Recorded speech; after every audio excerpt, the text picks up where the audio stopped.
우리 시간 다 같이 기도하심으로 주님 앞에 나아가도록 하겠습니다. 기도하겠습니다. 사랑과 은혜가 많으신 하나님 아버지, 주님께서 우리에게 보내주신 예수 그리스도, 우리의 구원자 되신 주님으로 인하여 구원받고 기쁨의 자리를 함께하게 하시니 감사합니다. 오늘은 대강절 두 번째 주일입니다. 이 시간 예수님께서 홀로 영광 받으시며 하나님 영광 홀로 받으셔서 주님의 귀한 영광이 임재하는 말씀이신 주님 만나는 축복의 시간 되게 하여 주시옵소서. 감사드리며 예수님의 이름으로 기도드립니다. 아멘. 예, 우리 찬송 488장 함께 찬송하시겠습니다.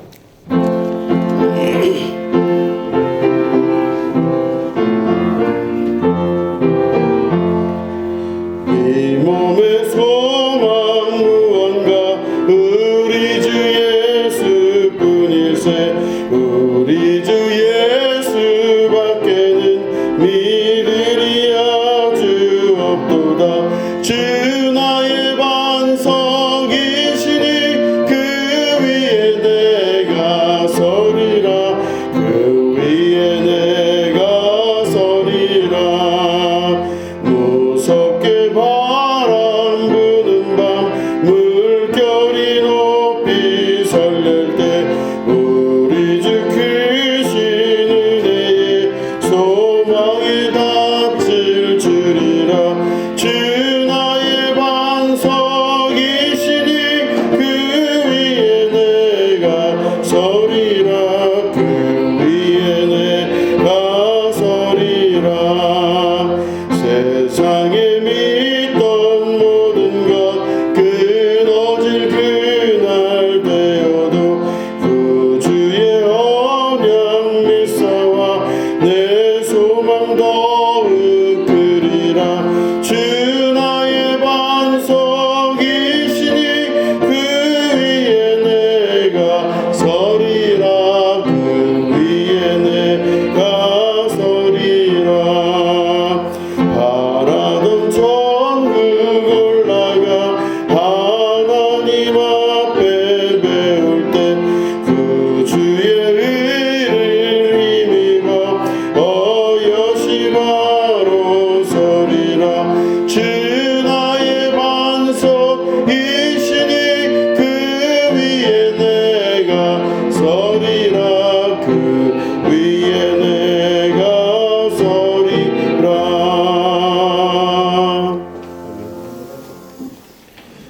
드려진 예물 위해서 기도하겠습니다. 하나님 아버지, 예물 드린 성들들을 하나님 기억하여 주시고 주님께서 그 모든 삶의 역사 가운데 개입하셔서 하나님의 거룩한 나라를 소망하며 또한 바라볼 수 있는 축복과 은혜의 자녀들로 삼아 주시옵소서.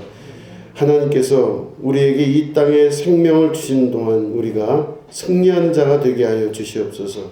우리가 물질과 보이는 것에 끌려다니지 아니하며 좀 더 높은 것, 좀 더 보이지 않는 것을 볼 줄 아는 믿음의 백성 되어서 그 모든 것을 지배하고 다스리고 정복할 줄 아는 하나님의 축복에 선택된 민족 될 수 있도록 도와주시옵소서.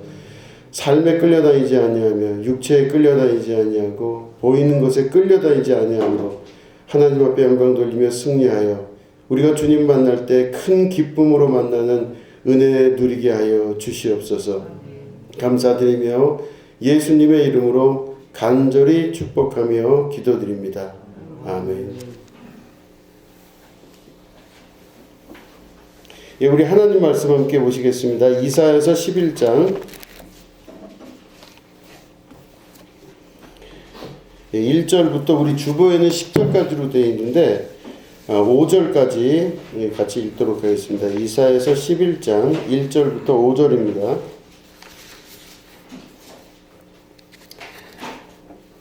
교독하겠습니다. 이새의 줄기에서 한 싹이 나며 그 뿌리에서 한 가지가 나서 결실할 것이요. 그의 여호와의 영, 곧 지혜와 총명의 영이요 모략과 전의 영이요 지식과 여호와를 경외하는 영이 강하시니 그가 여호와를 경외함으로 즐거움을 삼을 것이며 그의 눈에 보이는 대로 심판하지 아니하며 그의 귀에 들리는 대로 판단하지 아니하며 오히려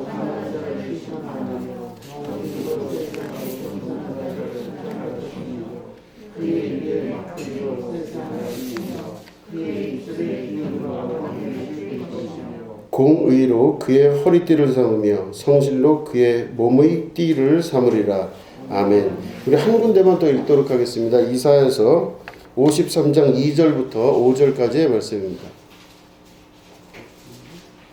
이사야서 53장 2절부터 5절 말씀을 우리 교독하도록 하겠습니다. 그는 주 앞에서 자라나기를 연한 순 같고 마른 땅에서 나온 뿌리 같아서 고운 모양도 없고 풍채도 없은즉 우리가 보기에 흠모할 만한 아름다운 것이 없도다.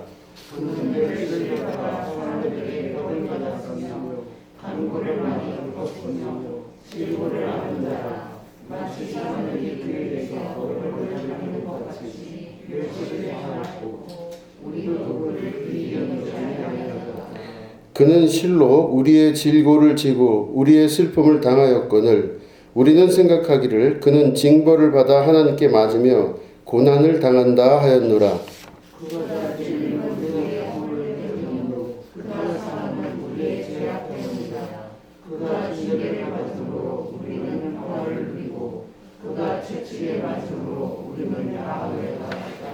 아멘. 네, 오늘은 이새의 뿌리에서라는 제목 가지고 함께 말씀을 나누도록 하겠습니다. 오늘은 대강절 두 번째 주일입니다. 대강절은 우리 교회력으로 우리가 섬기는 이제 그런 절기 중에 하나입니다. 예수님께서 이 땅에 오신 그날, 그날로부터 이제 그 전에 4주 동안, 그러니까 한 달 동안 우리가 그 매 주마다 주님을 기대하면서 우리가 같이 예배드리고 또 기대하는 마음, 주님을 기대하는 마음, 그런 마음으로 준비하는 이제 그런 때를 바로 대강절이라고 합니다. 그 대강절이 지난주에 원래는 첫 번째 주일이었는데 지난주에 우리가 추수감사 예배를 드리기 때문에 대강절은 그냥 지나갔고 한 주가 지나갔고 오늘 두 번째 주일 대강절을 맞이하게 되었습니다. 그래서 앞에 이렇게 초가 있는데 초 4개 중에서 2개의 불을 켜게 된 것입니다. 이게 대강절의 두 번째 주일을 오늘 맞이해서 우리가 함께 말씀을 나누려고 합니다. 오늘은 이새의 뿌리에서라는 제목 가지고 함께 말씀을 나누는데 오늘 말씀 보니까 예수님이 우리에게 오시게 되는 것에 대해서 이사야서 11장 1절부터 우리 5절은 예언적으로 말씀을 그렇게 하십니다. 예수님이 우리에게 그리스도로 오시는 사건, 그 사건을 이제 말씀하기를 이새의 줄기에서 한 싹이 나며 이렇게 되어 있습니다. 이새의 줄기에서 한 싹이 나며 우리가 보통 그 예수님을 이야기할 때 신약 성경에서는 다윗의 자손 예수시여 이렇게 이야기를 많이 합니다. 그래서 다윗으로부터 예수님이 내려오셔서 그 다윗의 혈육 가운데 구원자로 우리에게 오신다 이렇게 알고 있는데 이사야서는 조금 다르게 구성이 되어 있습니다. 다윗의 자손 예수가 아니라 여기는 이새의 줄기에서 한 싹이 나고 그 뿌리에서 한 가지가 나서 결실할 것이요 이렇게 되어 있습니다. 뭔가 이상합니다. 이새는 누구냐면 다윗 왕의 아버지예요. 다윗 왕의 아버지가 이새인데 이사야서의 예언을 보니까 다윗의 자손 예수님 이렇게 하질 않고 다윗의 아버지 그 이새의 뿌리에서 줄기에서 한 싹이 나고 그 뿌리에서 한 가지가 나서 결실을 할 것이다 이렇게 이야기를 하고 있습니다. 이 비밀을 우리가 오늘 풀어갈 수 있어야 될 줄로 믿습니다. 이게 바로 뭐냐면 이새의 줄기, 그러니까 다시 말해 다윗의 아버지의 그 줄기에서 한 싹이 나온다 그랬습니다. 여러분 줄기는요 나무가 이렇게 있으면 줄기는 그 위에 있어서 다 보이는 게 줄기입니다. 그러니까 줄기에서 한 싹이 나서 거기서부터 역사가 이루어지면서 하나의 보여지는 그 역사가 이루어질 것이다. 이새의 자손이 나타날 것이다. 이런 이야기겠죠. 근데 두 번째 뭐라고 그랬냐면 그 뿌리에서 한 가지가 나서 결실할 것이에요. 여러분 뿌리는요 뿌리는 가지랑 다릅니다. 뿌리는 땅 속에 있어요, 먼저. 그래서 뿌리는 보이지가 않아요. 그러니까 지금 여기 말씀 보면은 한 나무가 이렇게 있으면은 가지에서 그게 자라나가지고 쭉 자라남으로 말미암아 열매를 거두게 되는 이제 그런 역사가 하나가 될 것이고, 하나는 그 뿌리에서 가지가 나서 거기에 열매를 맺게 될 것이다. 그래서 두 가지로 이렇게 표현을 하고 있는 것을 성경에서 볼 수가 있습니다. 하나님은 맨 처음에 이스라엘을 선택하신 다음에 메시아 사상, 다시 말해 그리스도께서 이 선택된 민족을 통해서 이 땅에 오게 될 것이다 예언을 창세기부터 하셨는데, 그 예언 중에서 유다 지파를 통해서 구원의 역사가 이루어지게 될 것입니다 라고 말씀을 하셨습니다. 그랬는데 유다 지파에서부터 나오게 된다 그랬는데 이스라엘의 첫 번째 왕은 누구였냐면 사울이었어요. 그 사울은 유다 지파가 아니었습니다. 그 말은 다른 말로 하면 보여지는 것에 익숙했던 이스라엘 사람들이 왕을 뽑을 때 하나님의 말씀대로 왕을 선출하여 뽑은 게 아니라 눈에 보여지는 대로 보기에 참 사람 괜찮게 생겼다. 저 사람 참 건실하게 뭔가 있어 보인다. 이제 이런 사람으로 그 왕을 뽑아서 그게 바로 사울 왕이 되었던 것입니다. 하나님은 유다 지파를 통해서 그리스도의 역사를 이루고 왕의 역사를 이루겠다고 그러셨는데 이스라엘 사람들은 그렇게 살지를 않았어요. 이 말은 다시 말해 이스라엘 사람들이 왕을 뽑는 방식은 우리들이 가지고 있는 보편적인 그 방식을 말합니다. 우리도 사람을 볼 때 다 겉모양으로 보시죠. 그렇죠? 저 사람이 어떤 옷을 입고 있으며 저 사람은 어떻게 생겼으며 저 사람 말하는 걸 들어보니 이런 것이며 하고 그 사람의 겉사람을 보고 대부분 판단을 많이 합니다. 그래서 우리는 사람을 만나고 그 사람들과 어떤 관계를 맺을 때 겉사람으로 대부분 다 판단합니다. 그래서 그 겉사람의 사람을 보고 판단하고 내가 이익이 될지 혹은 이익이 되지 않을지 혹은 내가 저 사람과 관계를 맺으면서 좋게 될지 혹은 안 되게 될지 이런 것들을 자기의 경험적 사고를 가지고 판단을 해서 겉사람으로 그 사람을 많이 판단을 합니다. 우리 인간의 많은 역사들은 그래서 다 대부분 겉사람으로 그 사람을 다 판단합니다. 그래서 그 겉사람으로 판단하는 걸 우리가 알고 살기 때문에 우리 한 사람 한 사람도 다 어떤 사람이냐면 겉사람에 신경을 쓰는 사람으로 맞춰져서 살게 돼 있어요. 옷을 어떻게 입고 또 생긴 건 어떻게 꾸며야 되고 또 사람들하고 대할 땐 이렇게 행동해야 되고 그래서 우리는 많은 부분 우리의 에너지를 할애를 할 때 겉사람의 많은 부분 할애를 합니다. 그래서 뭔가 좀 있어 보이고자 하고 뭔가 거룩해 보이고자 하고 뭔가 괜찮아 보이고자 하는 그런 문화가 우리 안에 팽팽하게 자리 잡고 있지요. 이스라엘 사람들도 그때도 왕을 뽑을 때 그렇게 뽑았습니다. 왕을 뽑을 때 저 사람이 누구의 지파이며 뭐 이런 거 별로 중요하지 않아요. 하나님이 저 사람을 선택했다 안 했다 중요하지 않아요. 이때 이 사람들이 왕을 뽑는 방식은 키가 구척과 같이 크고 아주 어깨가 넓고 생긴 게 허물겁게 잘생기고 어딜 봐도 괜찮고 이런 사람이 우리의 왕이 됐으면 좋겠다 해서 그런 사람들을 왕으로 뽑게 되는 것, 이게 이스라엘 사람들의 모습이었습니다. 지금 우리들의 모습하고 크게 다르지 않습니다. 우리들도 다 그렇게 살고 있고 그렇게 되고 있어요. 그래서 우리들도 그런 문화 가운데서 살다 보니 대부분의 신앙생활뿐만 아니라 사회생활을 할 때도 겉으로 보는 것을 굉장히 중요시 여기고 그렇게 따라가는 것을 볼 수가 있습니다. 그런데 오늘 말씀을 다시 한번 확인해서 보시면 이새의 줄기에서 한 싹이 나며, 그죠? 먼저 한 싹이 났죠? 첫 번째.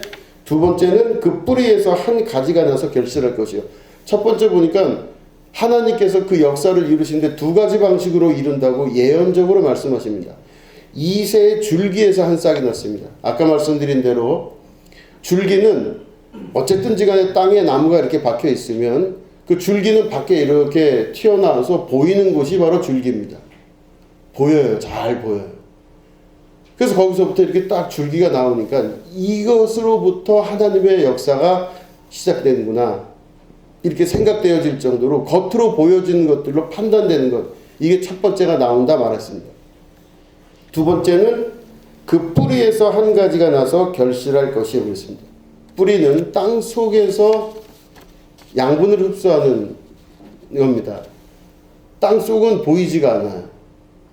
땅 속은 그 뿌리가 보이지가 않아요. 그래서 이 뿌리가 어디서부터 어디까지 펼쳐져 있는지를 잘 모릅니다. 그런데 그 땅 뿌리, 그러니까 다시 말해 땅 속에 있는 뿌리에서 한 가지가 나서 결실하게 될 것이라고 했습니다. 진짜는 어디에서 있었을까요?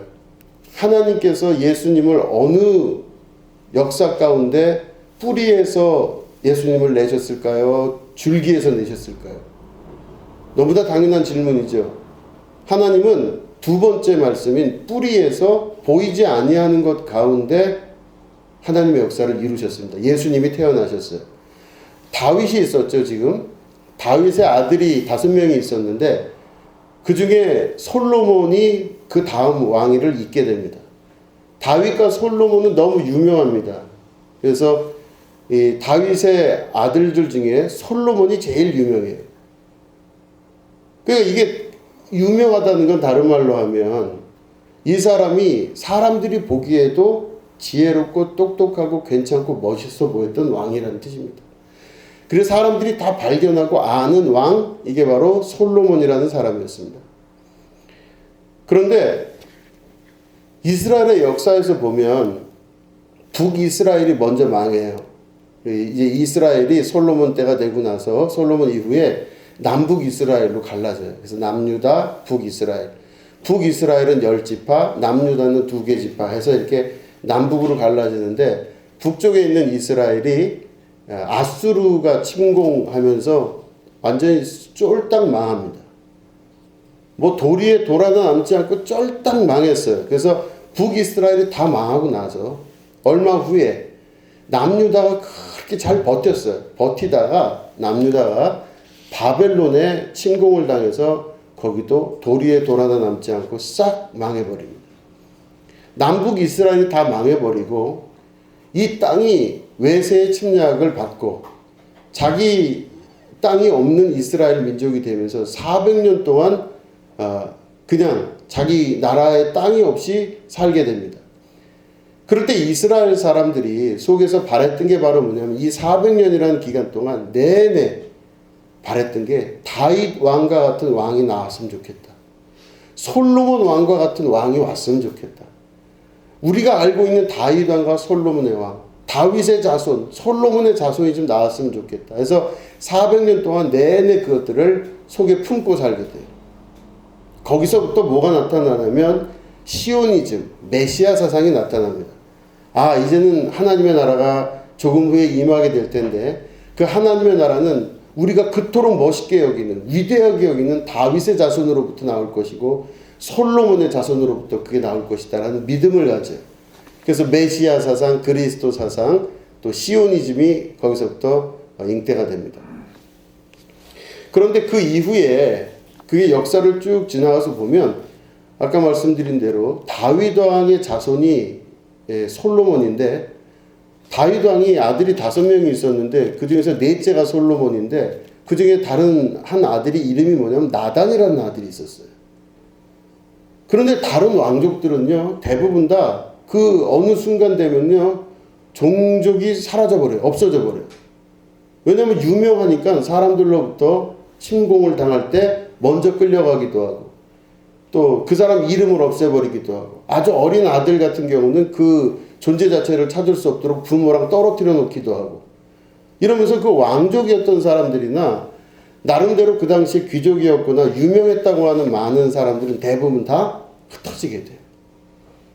그런데 그 당시에 이름 없었던 아들 중에서도 이름 없고 잘 몰랐던 나단이라고 하는 그 아들을 통해서 그 역사가 쭉 이루어지는데 성경에서는 그 나단의 아들과 그 자손들에 대한 이야기가 명확하게 기록되어지진 않습니다. 분명한 건 이어졌다는 사실만 있어요. 사람들이 바라는 거는 다윗의 자손, 다윗의 아들, 다윗의 후손 중에 메시아가 나타날 것이다 하고 막 기다리는 그 시오니즘이 있었는데, 하나님의 역사는 나단이라고 하는 아들을 통해서 뒤로 아주 교묘하게 그 역사가 흘러가요. 그 나단이 쭉 나서 그 나단의 자손 중에 누가 나타나냐면 헬리라고 하는 아들이 나타납니다. 헬리라고 하는 아들이 나타나고 그 헬리가 낳은 자녀가 예수님의 어머니 마리아가 돼요. 여기서 여러 가지 신학적인 그 논쟁이 많습니다. 요셉이 유다 자손이며 예수님의 아버지 요셉이 구원의 시작이었는가, 혹은 역사에 맞는 건가.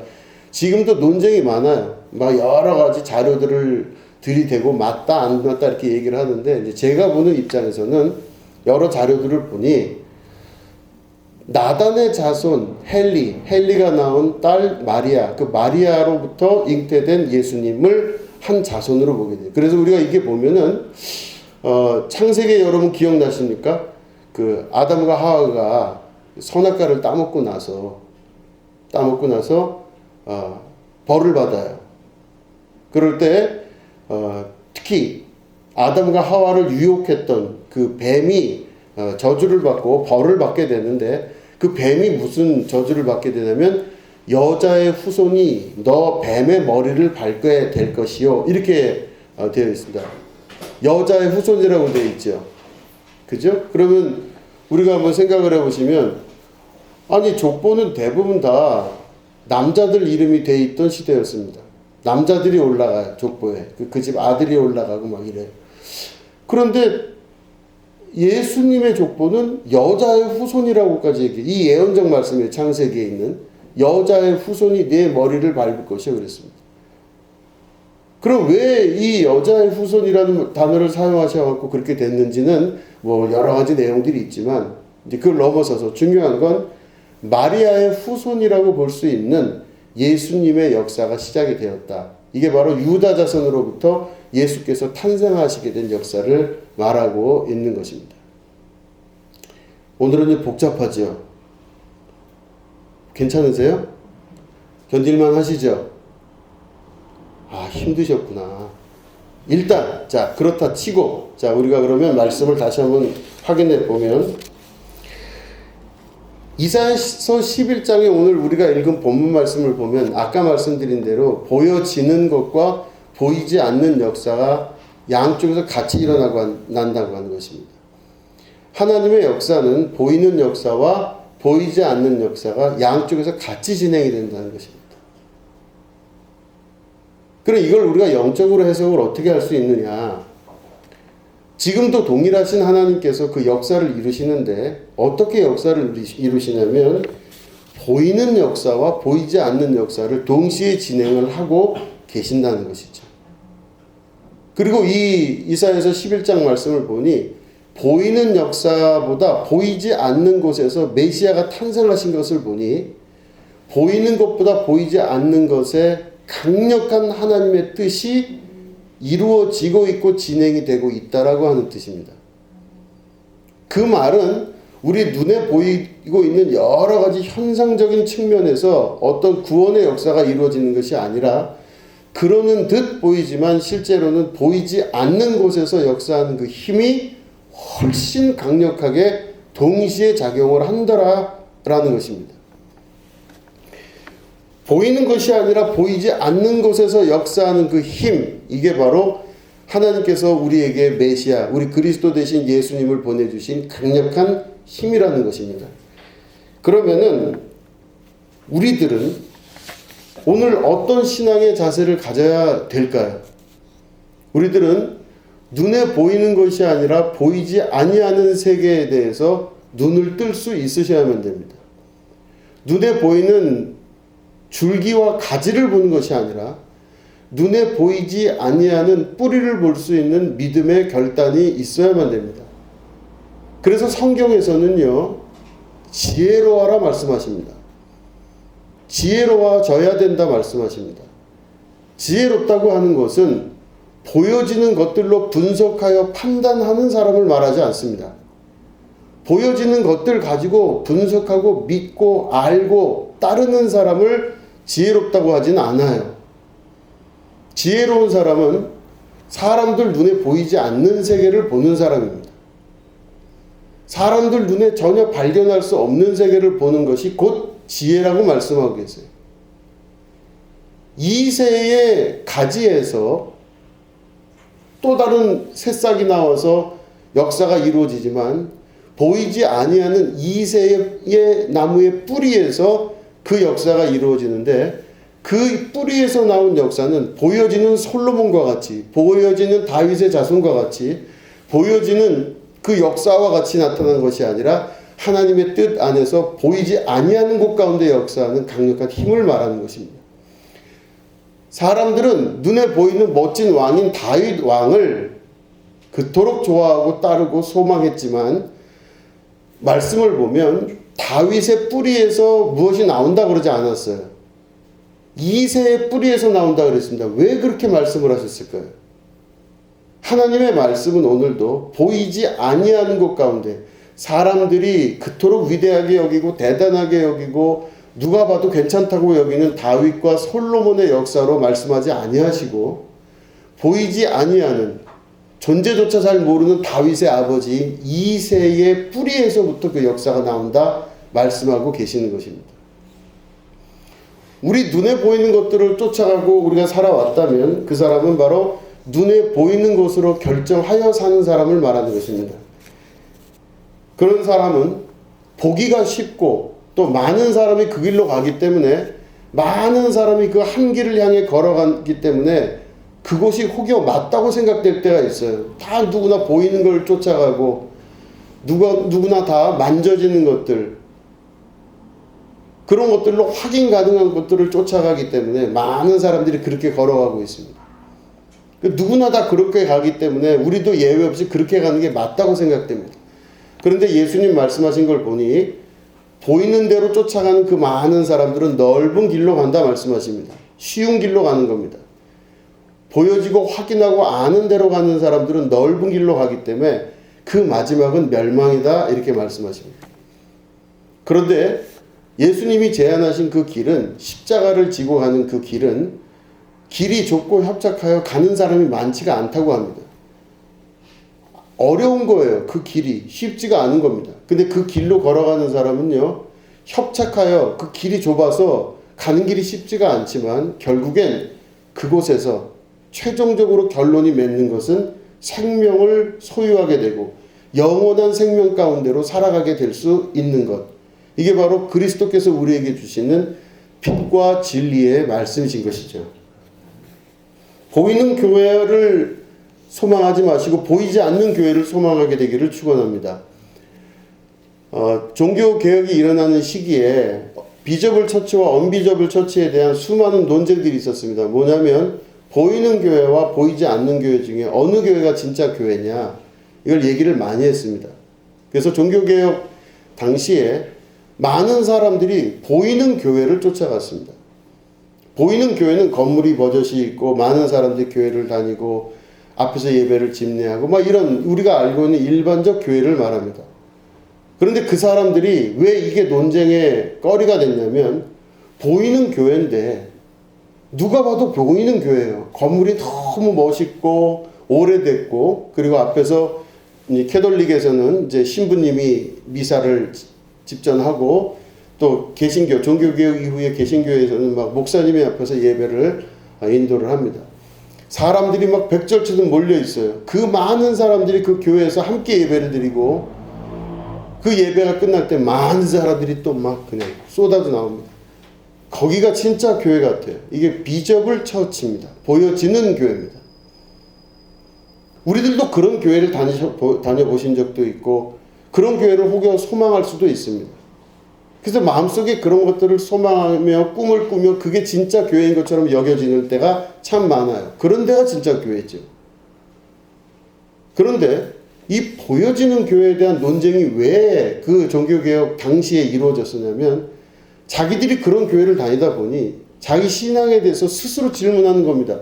당신 왜 교회 다녀? 이 말을 서로 묻지를 못했어요. 무서워서. 왜 묻지를 못했냐면 그 당시에는 장원제가 있었고 교회가 모든 땅을 소유하고 있었으며 교회의 권세와 권위가 엄청났기 때문에 많은 사람들의 생사 화복을 주관하는 게 교회였었어요. 교회 말을 안 들으면은 교회에서 쫓겨나요. 교회 말을 안 들으면은 땅을 도지받아서 해먹을 수가 없어요. 그러니까 교회의 말에 항상 순종하고 교회 말에 잘 보여야 돼요. 교회의 힘은 어마어마해서 정치 권력과도 콱 이렇게 붙들려 있었어요. 그렇기 때문에 교회에 다 사람들이 다니는 것은 어떤 힘을 가져서라도 자기들이 교회를 이길 수 없기 때문에 교회를 열심히 다닌 겁니다. 최선을 다해서. 어떤 이유가 됐던 어떤 방식이 되었던 그 교회를 다녀야 돼요. 그리고 힘이 더 세 보이는 교회도 다녀야 돼요. 제가 얼마 전에 어떤 분하고 대화를 하다가 강남에 있는 모 교회 얘기를 들었어요. 그랬더니 거기가 젊은이들이 그렇게 많이 모인다고 합니다. 그래서 왜 그래 그 교회는 많이 모이냐 했더니 요즘 결혼하기가 힘들어서 그 교회 가면은 남자 여자가 많아가지고 서로 겸사겸사해서 그 교회를 다니면은 또 눈이 맞아서 결혼하게 될 경우의 수가 많대요. 아 그러냐고. 그 얘기를 들어보니까 또 그럴 것도 같아요. 보여지는 교회는 어쨌든지 간에 크고 아름답고 멋있고 뭐 그 역사가 있고 얼마나 대단합니까. 근데 이 보여지는 교회에 사람들이 몰리는 것은 인류 역사를 통틀어서 한 번도 예외 없이 그대로 진행이 됐던 사건입니다. 그런데 자기들이 그 교회를 실제적으로 다니다 보니 내가 진짜 교회를 다니는 건가, 다른 말로 하면 내가 진짜 하나님을 믿는 것인가라고 하는 것에 대한 의문이 스스로 들었던 겁니다. 몸은 교회에 있는데 마음은 다른 데가 있는 거예요. 몸은 하나님께 속해 있다고 생각했는데 내 마음과 생각은 이미 딴 데가 있습니다. 얼굴은 선하고 너무 아름답고 멋지고 영적인 것 같은데 속 사람에는 짐승과 같은 삶을 살아가는 그 마음이 있는 것입니다. 속과 겉이 다른 것을 자기 안에서 느끼면서 자기들 스스로도 괴롭고 힘든 거예요. 그러다 보니 그들이 지금 보여지고 있는 교회에 대한, 보이는 교회에 대한 생각을 해보게 됩니다. 보이는 교회가 진짜인가? 이 어마어마한 이 역사가 이루어지는 이 교회가 진짜인가? 최소한 내가 아니라면 다른 사람도 아닐 것이다. 다른 사람도 아니면 저 사람도 아닐 것이다 라는 것을 보편적으로 갖고 있게 되면서 그 안에서는 신앙이 낮은 단계로 평균을 이루는 모습을 경험하게 되는 것입니다. 그럴 때 나타나는 교회가 바로 뭐냐면 보이지 않는 교회, unvisible church가 등장을 하게 됩니다. 보이지 않는 교회는 눈에 보이지가 않습니다. 그렇기 때문에 그 교회가 얼마나인지 어떤 모습을 갖고 있는지는 아무도 알 수가 없어요. 보이지 않는 교회의 가장 중요한 핵심은 바로 어디냐면 여러분 한 사람 한 사람이 교회라는 사실입니다. 여러분 한 사람 한 사람 마음 안에 하나님을 모시고 섬기고 또 주님을 내 안에 주인으로 섬기고 있다면 여러분 한 사람 한 사람이 교회입니다. 이게 바로 보이지 아니하는 교회, unvisible church입니다. 보이지 않는 그 교회가 진정한 교회라고 하는 것이 종교개혁 이후에 나타난 교회에 대한 새로운 상입니다. 진짜 교회는 바로 뭐냐면 건물에 있지 않고 제도에 있지 않고 교리나 틀에 있지 않습니다. 진짜 교회는 보이지 아니하는 교회입니다. 보이지 않지만 그 안에 강력한 힘과 뜻과 역사가 나타나게 됩니다. 교회 전체가 바뀌는 게 아니라 한 사람이 뒤집어지면요, 그 한 사람으로 인해서 역사가 바뀌게 되는 것입니다. 여러분 한 명이 마음을 다시 먹으면, 여러분 한 사람 마음이 그리스도께로 돌아서서 다시 먹으면 여러분 한 사람이 1000명, 10,000명의 역사를 이룰 수 있는 사람이 된다는 뜻입니다. 교회는 겉으로 보여지는 교회가 아니라 지금 눈앞엔 잘 보이지 않는 여러분 안에 있는 교회, 그리스도의 역사를 이루는 교회가 진짜 교회라고 말씀하고 있는 것이죠. 그렇기 때문에 보이지 않는 교회 운동이 나타나기 시작했습니다. 보이지 않는 교회의 운동은 바로 뭐냐면 겉으로 보여지고 있는 보이는 교회에 우리가 신경 쓸 것이 아니라 보이지 아니하는 내 내면 안에 나타나는 영적 경험과 하나님의 말씀이 나를 휘어잡는 것과 하나님의 말씀에 붙들려서 살아갈 수 있는 축복의 사람으로 살아가는 것을 말하는 것입니다. 그렇기 때문에 보이지 아니하는 내 마음속의 교회를 여러분 잘 관리하고 볼 수 있으셔야 됩니다. 하나님은 지금 어디 계시냐? 하나님은 우리가 보이는 이 교회 예배당 안에 계실까요? 하나님은 어디 계시냐면 지금 여러분 마음 안에 계십니다. 여러분에게 하나님이 계시는 것입니다. 곧 그렇기 때문에 여러분 한 명 한 명이 성전이요, 교회요, 하나님의 제사장이 여러분들이 될 수가 있다는 것입니다. 왕 같은 제사장이 될 수가 있는 것이죠. 우리들은 신앙생활을 할 때도 보이는 교회와 보이는 사람과 보이는 것들을 확인하고 판단하고 살려고 노력합니다. 그런데 하나님의 뜻 안에서는 보이지 않는 교회의 역사가 엄청나게 강력하다는 걸 믿음 안에서 볼 수 있으셔야 됩니다.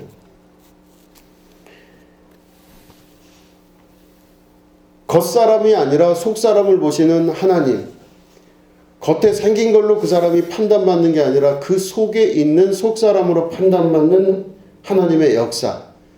예수님도 그 말씀을 하셨고 오늘도 동일하게 우리에게 그 말씀을 하십니다.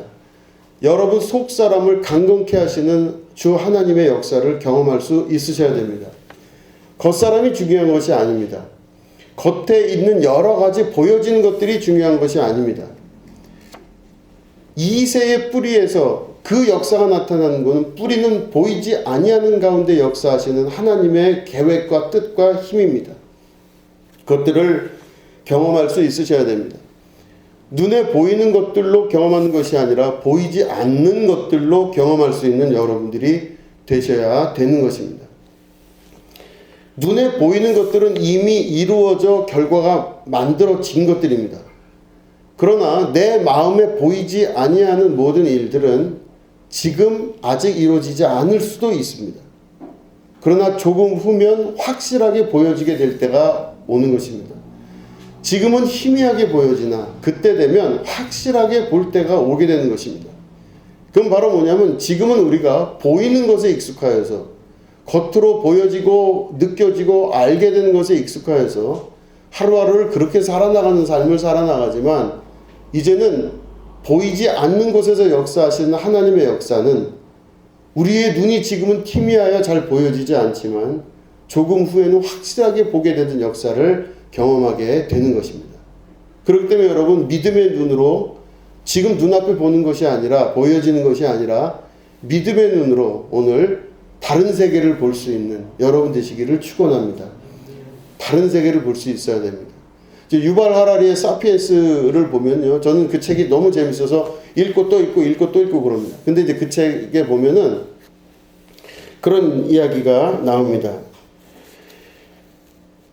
사피엔스라고 하는 하나의 종이, 그러니까 인간의 종류죠. 이 종이 지금까지 와서 역사를, 우리는 사피엔스들이거든요. 우리들이 그렇게 이 종을 유지하고 이렇게 할 수 있었던 핵심적인 원인이 무엇이냐 봤을 때 모든 호모 에렉투스도 있고 여러 종류들이 있었는데 그 당시 그 유인형 계열에 있었던 많은 종류들 중에서 사피엔스만이 유일하게 남을 수 있었던 가장 중요한 원인이 무엇일까? 그 원인은 바로 보이지 않는 세계를 서로 대화 중에 가지고 있었다는 겁니다. 다시 말해 한 사람이 멀리서 무엇을 보고 와서 그곳에 가니 거기에 무엇이 있더라 라고 그 얘기를 하면 여기 있는 사람들은 거기 가보지도 않았는데 그 세계를 상상하는 거예요. 이해되시겠죠? 여기서 우리가 저기 중국의 어느 아름다운 자연을 보러 누군가가 한 명이 갔어요. 근데 그 사람이 거기서 전화를 해요.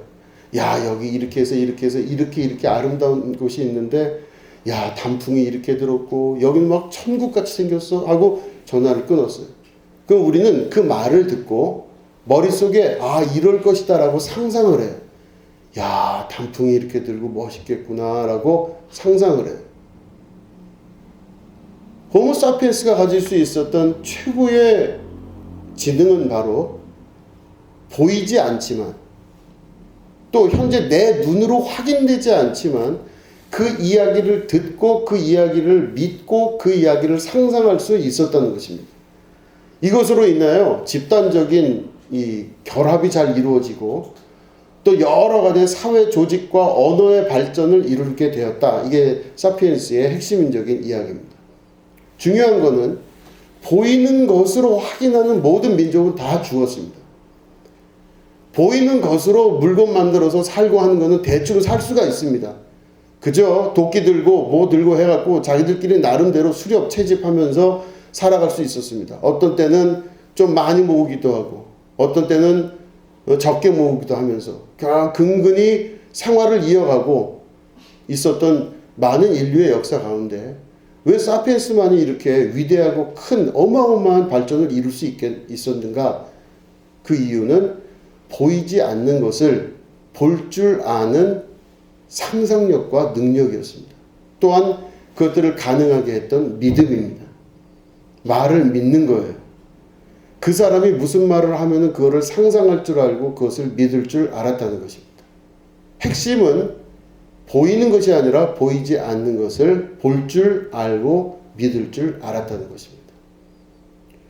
그렇기 때문에 천국은 보이는 것이 아니라 밭에 감추어진 것이라고 예수님 비유로 말씀하십니다. 천국은 눈앞에 보여지는 것들을 봐서는 밭밖에 안 보여요. 누가 봐도 여긴 밭입니다. 그냥 밭이에요. 이 밭에서 1년 내내 농사져서 거둘 수 있는 거라 해봐야 얼마 되겠냐 하는 그 밭이에요. 밭. 육신의 눈으로 보여지고 확인 가능한 건 밭입니다. 그런데 천국은 뭐라고 말씀하셨냐면 땅 속에 감추어진 보화와 보석을 발견하는 것이라고 그랬습니다. 눈앞에서 보여지는 것이 아니라 눈 밑에 보여지지 않는데 그것에 무엇이 있다는 것을 아는 자, 이 사람이 바로 천국을 소유하는 자가 되는 것입니다. 여러분들 안에 천국을 소유한다는 것은 바로 보이는 것을 믿는 것이 아니라 보이지 않는 것을 믿고 그 믿음대로 과감하게 한 발을 내디딜 수 있는 사람을 말하는 것이죠. 그렇기 때문에 여러분 우리는 보이는 것이 아니라 보이지 않는 세계를 볼 수 있으셔야 됩니다. 예수님 믿는다 하는 것은 이새의 뿌리에서 한 가지가 난다는 것을 믿는 것입니다. 이새의 자손 중에 그 가지를 통하여 보여지는 것이 아닙니다. 다윗과 솔로몬과 유명한 뭐 이런 사람들을 믿는 것이 아니라 보이지 않는 것 가운데서 사람들이 잘 알지도 못하는 나단이라는 자녀를 통해서 쭉 전달해 내왔던 한 예수 그리스도의 역사, 이 천국의 비밀을 깨달아 아는 것을 말합니다. 그렇기 때문에 보이는 것에서 우리가 익숙하게 살지 마시고 기도하면서 보이지 않는 것을 탐하고 바라볼 줄 아는 여러분 되시기를 축원합니다. 눈을 감는, 우리가 기도할 때 눈을 감는 이유가 뭡니까? 눈에서 보이는 걸 믿지 않겠다는 뜻입니다. 이제부터 내가 아무것도 믿지 않고 기도할 때는 눈을 감고 내 마음 안에서 내 성전, 주님 모시고 있는 내 마음의 성전 안에서 이 교회 안에서 말씀하시는 주님의 음성을 듣겠습니다. 그런 뜻이에요. 그 음성을 들을 줄 알고 그 음성에 귀 기울일 줄 알고 그 음성에 순종하여 바라볼 수 있고 상상하고 소망할 수 있을 때 하나님의 역사가 우리 가운데 실제적으로 나타나는 축복이 이루어지게 되는 것입니다. 믿음으로 여러분 승리하시고 그 믿음으로 승리한다는 것은 보이는 것을 확인하는 작업이 아니라 보이지 않는 것을 믿고 그 안에 역사를 이루시는 하나님을 경험하는 것, 이게 바로 진정한 믿음의 삶을 사는 것입니다. 여러분들에게 이 믿음의 승리의 역사가 일어나시게 되기를 주님의 이름으로 축원합니다. 기도하겠습니다. 하나님 아버지, 보이는 것으로 판단하고 보이는 것으로 살아왔던 우리의 삶 속에 이제는 육체가 아닌 영의 삶을 선택할 수 있도록 도와주시옵소서. 우리에게 이새의 뿌리에서 그 자손으로 오신 그리스도 우리의 예수님, 우리가 그 말씀을 통하여 다시 한번 영적 세계를 바라볼 줄 아는 축복의 자녀 될 수 있도록 역사하여 주시옵소서. 지금은 우리 구주 예수 그리스도의 은혜와 하나님 아버지의 지극하고 무궁하신 사랑과 성령님의 감화 감동 축복 교통 역사하심이 오늘 예배 가운데 함께하는 주님의 거룩한 백성들 위에 지금부터 영원히 함께 하옵시기를 간절히 축원하옵나이다. 아멘.